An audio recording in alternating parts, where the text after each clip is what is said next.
chị uống có thầu dễ bán sợ đọc con ấy đừng coi nhâm phẩm mà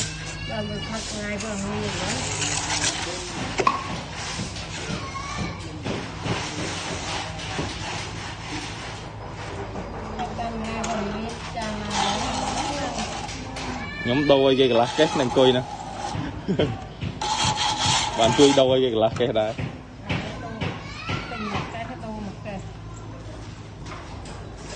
nhóm đồ môn y màu đồ lá kết mà plate oil linh ok cái lá kết này ơi bây giờ kéo xuống em tự tay hơi nấu với ớt hơi nữa vâng đồ ơi cái thì phụ nó cái bạn rồi cảnh ơi kìa ơi thì là một ngày nữa